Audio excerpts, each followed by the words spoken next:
എല്ലാ വിദ്യാർത്ഥികൾക്കും പുതിയൊരു വീഡിയോയിലേക്ക് സ്വാഗതം. ഈ വർഷത്തെ LBS പാരാമെഡിക്കൽ ഡിപ്ലോമ കോഴ്സുകളായിട്ടുള്ള DPharm, DHI, DMLT ഇതുപോലെ വിവിധ ഡിപ്ലോമ കോഴ്സുകളിലേക്കുള്ള പ്രവേശനത്തിൻ്റെ ഭാഗമായിട്ടുള്ള പുതുതായിട്ടുള്ള അപേക്ഷ സമർപ്പണവും അതുപോലെ തന്നെ ഓൾറെഡി അപേക്ഷ സമർപ്പിച്ച വിദ്യാർത്ഥികൾക്ക് നിങ്ങളുടെ ആപ്ലിക്കേഷൻ കൺഫേം ചെയ്യാനുള്ള അവസാന അവസരവും നാളെ അവസാനിക്കും. അപ്പോൾ ഓഗസ്റ്റ് 20 വൈകുന്നേരം 5 മണി വൈകുന്നേരമല്ല, കൃത്യമായിട്ട് ആ ഒരു ടൈം പറഞ്ഞിട്ടില്ല. അതുകൊണ്ട് തന്നെ നിങ്ങൾക്ക് രാത്രി വരെയൊക്കെ ഈ ഒരു ആപ്ലിക്കേഷൻ കൺഫേം ചെയ്യാൻ പറ്റുമെന്നാണ് പ്രതീക്ഷിക്കുന്നതെങ്കിലും നിങ്ങൾ വൈകുന്നേരം 5 മണിക്കുമായിട്ട് തന്നെ നിങ്ങളുടെ ആപ്ലിക്കേഷൻ കൃത്യമായിട്ട് ഡീറ്റെയിൽസും കാര്യങ്ങളൊക്കെ നൽകി കൺഫേം ചെയ്യാൻ ശ്രദ്ധിക്കേണ്ടതാണ്. അപ്പോൾ ഇതുവരെ അപേക്ഷിക്കാത്ത വിദ്യാർത്ഥികളാണെങ്കിൽ ജനറൽ വിഭാഗത്തിന് 600 രൂപ, SC/ST വിഭാഗമാണെങ്കിൽ 300 രൂപയാണ് ഫീസ് വരിക.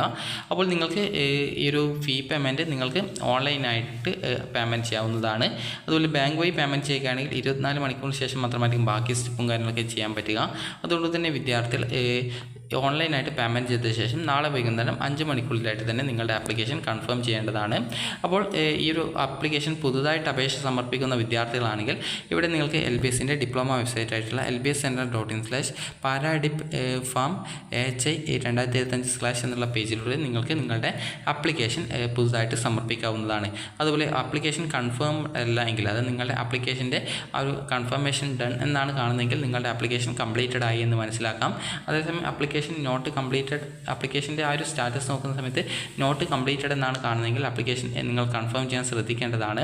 അപ്പോൾ ഈ ഒരു ആപ്ലിക്കേഷൻ പുതുതായിട്ട് സമർപ്പിക്കുന്നതിനായിട്ട് 3 സ്റ്റെപ്പാണുള്ളത്. ആദ്യത്തേത് ന്യൂ രജിസ്ട്രേഷൻ, പിന്നീട് ഫീ പേയ്മെൻറ്റ് ചെയ്യുക എന്നുള്ളതും, അതുപോലെ തന്നെ പിന്നീട് നിങ്ങൾക്ക് ലോഗിൻ ചെയ്ത ശേഷം ബാക്കിയുള്ള സ്റ്റെപ്പ് നിങ്ങളുടെ ഡീറ്റെയിൽസും കാര്യങ്ങളൊക്കെ കറക്റ്റായിട്ട് കൊടുക്കുക എന്നുള്ളതാണ് ഇതിൻ്റെ സ്റ്റെപ്സ് എന്ന് പറയുന്നത്. റിസർവേഷൻ ഡോക്യുമെൻറ്റ്സും കാര്യങ്ങളൊക്കെ ഈ ഒരു അപേക്ഷാ സമയത്ത് തന്നെ കൃത്യമായിട്ട് സബ്മിറ്റ് ചെയ്യും മുമ്പായിട്ട് തന്നെ കൃത്യമായിട്ട് അപ്ലോഡ് ചെയ്ത് കൊടുക്കാനായിട്ട് ശ്രദ്ധിക്കുക. പിന്നീട് നിങ്ങൾക്ക് കറക്ഷൻ ടൈമിൽ അത് ചേഞ്ച് ചെയ്യാൻ പറ്റുമെങ്കിലും അത് കുറച്ച് ബുദ്ധിമുട്ടായിരിക്കും. അതുകൊണ്ട് തന്നെ നിങ്ങൾ ഇപ്പോൾ അപേക്ഷ സമർപ്പിക്കുന്ന സമയത്ത് തന്നെ നിങ്ങളുടെ റിസർവേഷൻ ഡോക്യുമെൻറ്റ്സും കാര്യങ്ങളൊക്കെ കൃത്യമായിട്ട് അപ്ലോഡ് ചെയ്യാൻ ശ്രദ്ധിക്കുക. കാരണം റിസർവേഷൻ ഡോക്യുമെൻറ്റ്സ് പിന്നീട് അപ്ലോഡ് ചെയ്യാനുള്ള ഒരു സൗകര്യം വെബ്സൈറ്റിൽ, അതായത് റിസർവേഷൻ ഇപ്പോൾ കൊടുക്കുന്നത് മാത്രമേ പരിഗണിക്കുള്ളൂ. പുതുതായിട്ട് ഒരു റിസർവേഷൻ പിന്നീട് കൊടുക്കാനായിട്ട് പറ്റത്തില്ല. അപ്പോൾ അതുകൊണ്ട് തന്നെ വിദ്യാർത്ഥികൾക്ക് നാളെ വൈകുന്നേരം 5 മണിക്കൂറിലായിട്ട് നിങ്ങളുടെ ആപ്ലിക്കേഷൻ സമർപ്പിക്കാനായിട്ട് ശ്രദ്ധിക്കേണ്ടതാണ്. അപ്പോൾ ഈ ഒരു ഡിപ്ലോമ കോഴ്സിലേക്കുള്ള അഡ്മിഷൻ നടപടികൾ എന്ന് പറയുന്നത് എന്തൊക്കെയാണെന്ന് പറയാം. അപ്പോൾ അതിനു മുമ്പായിട്ട് ഇവിടെ ഏതൊക്കെ കോഴ്സുകളാണ് ഉള്ളതെന്ന് അറിയാനായിട്ട് സൈഡിലുള്ള മെനു ബാറിൽ ക്ലിക്ക് ചെയ്ത് കോഴ്സസിൽ ക്ലിക്ക് ചെയ്ത് കഴിഞ്ഞാൽ നിങ്ങൾക്ക് ഏതൊക്കെ കോഴ്സുകളാണ് ഉള്ളത് എന്നുള്ളത് കാണാനായിട്ട് പറ്റുന്നതായിരിക്കും. ഇതിൽ ഡിപ്ലോമ ഇൻ ഫാർമസി മാത്രമാണ് ഈ ഫിസിക്സ് ബയോളജിക്ക് പകരം മാത്തമാറ്റിക്സ് പഠിച്ചവർക്ക് പഠിക്കാൻ പറ്റുമോ. ബാക്കിയൊക്കെ ഈ ഒരു ബയോളജി സയൻസ് പഠിച്ചവർക്ക് മാത്രമാണ് പഠിക്കാനായിട്ട് പറ്റുകയുള്ളൂ. ഇനി വിദ്യാർത്ഥികൾ ശ്രദ്ധിക്കേണ്ട പ്രധാനപ്പെട്ട കാര്യം എന്ന് പറയുന്നത് ഇതിൻ്റെ അഡ്മിഷൻ പ്രോസസ്സ് എങ്ങനെയാണെന്നുള്ള കാര്യം പറഞ്ഞുതരാം. ഇപ്പോൾ നിങ്ങൾ നാളെ വൈകുന്നേരം 5 മണിക്കുള്ളിലായിട്ട് നിങ്ങളുടെ ആപ്ലിക്കേഷൻ കൺഫേം ചെയ്ത് കഴിഞ്ഞാൽ പിന്നീട് ഇതിൻ്റെ നിങ്ങളുടെ ആപ്ലിക്കേഷൻ്റെ ഈ ഒരു ആപ്ലിക്കേഷൻ വെരിഫിക്കേഷൻ നടത്തപ്പെടും. വെരിഫിക്കേഷനായിട്ട് നിങ്ങൾ പ്രത്യേകിച്ച് ഒന്നും ചെയ്യേണ്ട. നിങ്ങൾ ആപ്ലിക്കേഷൻ കംപ്ലീറ്റ് ചെയ്ത് ആപ്ലിക്കേഷൻ സ്റ്റാറ്റസ് ഡൺ ആണോ എന്ന്, ആപ്ലിക്കേഷൻ കൺഫർമേഷൻ ഡൺ എന്നാണോ എന്നുള്ളത് നോക്കുക. അപ്പോൾ ഡൺ എന്നാണെങ്കിൽ നിങ്ങളുടെ ആപ്ലിക്കേഷൻ കംപ്ലീറ്റഡ് ആണ്. അപ്പോൾ കംപ്ലീറ്റഡ് ആണെങ്കിൽ പിന്നീട് ഈ ഒരു ഡേറ്റ്, അതായത് ഓഗസ്റ്റ് 20 ശേഷം LBS സെൻറ്ററിലെ ഉദ്യോഗസ്ഥർ നിങ്ങളുടെ ആപ്ലിക്കേഷൻ വെരിഫൈ ചെയ്ത്, അതായത് നിങ്ങളുടെ ആപ്ലിക്കേഷൻ കൃത്യമായിട്ട് എന്തെങ്കിലും ഡീറ്റെയിൽസ് തെറ്റുണ്ടോ എന്നുള്ളതൊക്കെ കൃത്യമായിട്ട് വെരിഫൈ ചെയ്ത ശേഷം നിങ്ങൾക്ക് ഒരു വെരിഫിക്കേഷൻ സ്റ്റാറ്റസ് നോക്കുന്ന സമയത്ത് ഈ ഒരു ആപ്ലിക്കേഷൻ ആക്സെപ്റ്റഡ് പ്രൊഫഷണലി എന്ന് പറഞ്ഞുകൊണ്ട് കാണാനായിട്ട് പറ്റുന്നതായിരിക്കും. അതുപോലെ തന്നെ ആക്സെപ്റ്റഡ് ഡാറ്റ എന്ന് പറയുന്നത് ഈ ഒരു വെരിഫിക്കേഷൻ എല്ലാ വിദ്യാർത്ഥികളെയും ആപ്ലിക്കേഷൻ വെരിഫിക്കേഷൻ ചെയ്ത ശേഷം LBS സെൻറ്റർ അതിൽ നിന്നും നിങ്ങൾ നൽകിയ ഡീറ്റെയിൽസിൽ ഏതൊക്കെ വിവരങ്ങളാണ് സ്വീകരിച്ചിട്ടുള്ളത് ഇത് കൃത്യമായിട്ട് ആക്സെപ്റ്റഡ് ഡാറ്റ എന്നുള്ള രീതിയിൽ കൃത്യമായിട്ട് പ്രസിദ്ധീകരിക്കും. അപ്പോൾ ഈ ഒരു ആക്സെപ്റ്റഡ് ഡാറ്റ നിങ്ങൾക്ക് പിന്നീട് വെബ്സൈറ്റിൽ പരിശോധിക്കാനുള്ള സൗകര്യം ലഭ്യമായിരിക്കുന്നതാണ്.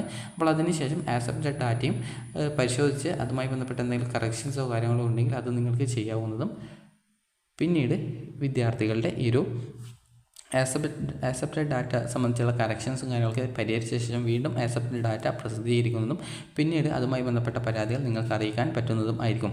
ഇതിന് ശേഷം പിന്നീട് നിങ്ങളുടെ ഇൻഡെക്സ് മാർക്കും അതുപോലെ തന്നെ നിങ്ങളുടെ താൽക്കാലിക ഒരു പ്രൊഫഷണൽ റാങ്ക് ലിസ്റ്റും പ്രസിദ്ധീകരിക്കും. അപ്പോൾ അതിനുശേഷം നിങ്ങൾക്ക് പിന്നീട് ഈ ഒരു നിങ്ങളുടെ ഇതുമായി ബന്ധപ്പെട്ട് റാങ്ക് ലിസ്റ്റുമായി ബന്ധപ്പെട്ട് എന്തെങ്കിലും പരാതികളുണ്ട് എങ്കിൽ നിങ്ങൾക്ക് അത് LBS സെൻറ്ററിനെ അറിയിക്കാവുന്നതാണ്. ഇതിന് ശേഷമാണ് പിന്നീട് മെയിൻ റാങ്ക് ലിസ്റ്റ് വരുന്നത്. ഈ ഒരു മെയിൻ റാങ്ക് ലിസ്റ്റ് വന്ന ശേഷമാണ് പിന്നീട് ഓപ്ഷൻ രജിസ്ട്രേഷൻ ഉണ്ടാവുക. പിന്നീട് നിങ്ങൾക്ക് കോളേജ് കോഴ്സ് ലിസ്റ്റ് വെബ്സൈറ്റിൽ വരികയും പിന്നീട് ഓപ്ഷൻ നൽകാനും സാധിക്കുന്നതായിരിക്കും. അതുപോലെ തന്നെ പിന്നീട് ട്രയൽ അലോട്ട്മെൻറ്റ് വരും. ട്രയൽ അലോട്ട്മെൻറ്റ് വന്ന ശേഷം നിങ്ങൾക്ക് ഓപ്ഷൻ എഡിറ്റ് ചെയ്യാനുള്ള സൗകര്യമുണ്ടാവും. പിന്നീട് ഈ ഒരു ട്രയൽ അലോട്ട്മെൻറ്റിന് ശേഷം പിന്നീട് നിങ്ങൾ വരുത്തിയ എഡിറ്റുകൾക്ക് ശേഷം പിന്നീട് ഈ ഒരു, അതായത് എഡിറ്റ് എഡിറ്റ് ചെയ്യാനായിട്ട് 2 ദിവസം മാത്രമേ ട്രയൽ അലോട്ട്മെൻറ്റിൽ കിട്ടത്തുള്ളൂ. അപ്പോൾ ആ ഒരു സമയത്ത് എഡിറ്റ് ചെയ്ത് നിങ്ങൾക്ക് പിന്നീട് പിന്നീട് വരുന്ന മെയിൻ അലോട്ട്മെൻറ്റ്, അതായത് 1 മുതൽ 3 വരെയുള്ള അലോട്ട്മെൻറ്റുകൾ നടത്തിയ ശേഷമാണ് നിങ്ങൾക്ക് പിന്നീട് കോളേജിൽ ജോയിൻ ചെയ്യാനായിട്ട് പറ്റുന്നത്. അപ്പോൾ ഈ ഒരു രീതിയിലാണ് ഇതിൻ്റെ അഡ്മിഷൻ പ്രോസസ്സ് എന്ന് പറയുന്നത്. ഈ ഒരു ആദ്യത്തെ 3 അലോട്ട്മെൻറ്റുകൾക്ക് ശേഷം പിന്നീട് അഡ്മിഷൻ നേടിയ ശേഷം പിന്നീട് അല്ലെങ്കിൽ അഡ്മിഷൻ നേടിക്കൊണ്ട് പിന്നീട് നിങ്ങൾക്ക് ഈ ഒരു 3rd അലോട്ട്മെൻറ്റിന് ശേഷം പിന്നീട് സ്പെഷ്യൽ അലോട്ട്മെൻറ്റുകളാണ് ഉണ്ടായിരിക്കുക.